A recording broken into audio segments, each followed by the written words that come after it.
Mr. Speaker, sir, the Foreign Interference Countermeasures Act, or FICA, broadly aims to counter foreign attempts to influence the domestic politics of Singapore through information campaigns that shape public's opinions on topics of interest to Singapore and the use of local proxies to influence political outcomes. Given the nature of FICA, there are expectedly numerous questions from various quarters on what FICA is, what does it cover or not cover, who or what is affected by it, how it will change the current operating models of NGOs that are part of a larger global body, or whether FICA will end up as a political muzzle on active citizenry and citizens' participation in politics. These questions are clearly important and should be thoroughly addressed and debated so that all Singaporeans will have a clear understanding of what the Act entails. Mr. Speaker, sir, the interference of foreign actors in the affairs of other countries is not new. History is replete with examples of how different states and state-sponsored actors had tried to influence the course of political and social development in other states. In modern times, foreign influence might take the overt form of embassies and foreign chambers of commerce lobbying and advocating for their interess. It may also take the covert form of actions such as state-sponsored actors conducting black ops and clandestine disinformation campaigns that sow discontent and distrust between the government and people and discord among citizens on contentious social issues. Such ops can also create an impression of mass support amongst the country's citizens for a foreign country's position on important bilateral issues. Such pernicious foreign influence creates a drip effect that can change the attitudes of citizens towards their own government and even towards their own fellow citizens, leading to the destabilization of the country in the long run and the weakening of its position vis-à-vis that of the foreign country that could be behind exerting the covert influence.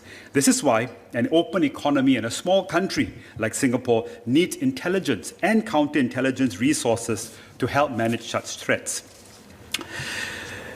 In the hyper-connected world that we are in today, everyone, individuals, organizations, and governments are susceptible to online attacks. Such attacks can be conducted by hackers who are motivated by monetary gains or by state-linked groups that are trying to make a political statement. For example, the hacking of Sony Pictures, an entertainment company, in 2014 by the Guardians of Peace, who supposedly had links with a North Asian nation. Cyber attacks can be sponsored by foreign states as part of political espionage to retrieve embarrassing information about politicians or classified government information from rival states. And of course, we all know about the biggest attack that Singapore was subject to in 2018, when the personal particulars of more than 1.5 million patients were stolen, and the health records of Prime Minister Lee was also targeted specifically by these hackers. Now, while it's never been officially reported, it was hinted, Mr. Speaker, sir, that the cyber attack then was likely to have been orchestrated by state-linked hackers. So my question is, if there is sufficient evidence that a foreign entity, be it a government or organization, is behind certain activities that are deemed harmful or detrimental to Singapore, how transparent will the government be in making that information known to Singaporeans? I know that Singapore has always tried to be diplomatically sensitive when disclosing information on foreign influence.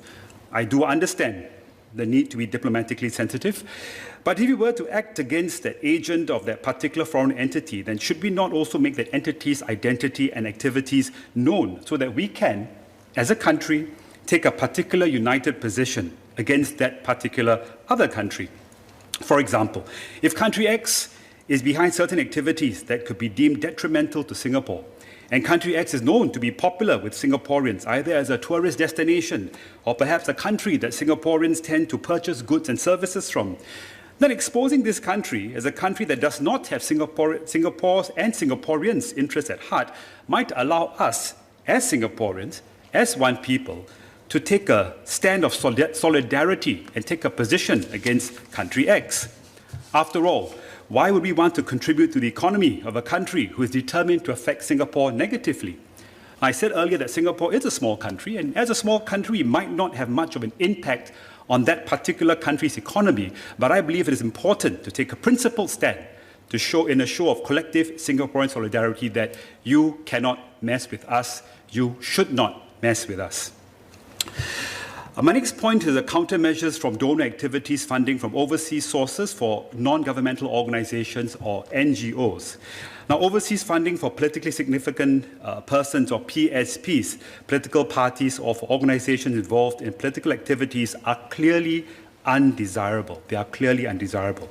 Clearly, we should not allow foreign entities to indirectly influence or get involved in Singapore politics via donations they make to PSPs. I believe every member in this House would agree with me broadly on this point. However, I would like to seek clarifications from the Minister on the position regarding NGOs, especially these NGOs are local chapters of a global NGO. So what would the government's position be if the local chapters of global NGOs happen to be supporting a particular cause that might not be regarded, or rather that might be regarded as not being fully in alignment with what is best for Singapore? Because sometimes those issues are a bit grey. They are matters that are open to debate and interpretation. With FICA in place, would these NGOs be classified as agents of influence and be ordered to cease their operations here? I would also like to seek clarification on the government's position regarding local chapters of global NGOs that are currently receiving regular funding support from overseas donors and their parent NGOs. With FICA, would these NGOs then be forbidden from accepting funding from those channels, thus affecting the ability of these local chapters to operate in Singapore? I ask this, Mr. Deputy Speaker, sir, because there are NGOs that might be receiving overseas funding or support that are doing work, good work, that is beneficial to Singaporeans and the Singaporean community as a whole.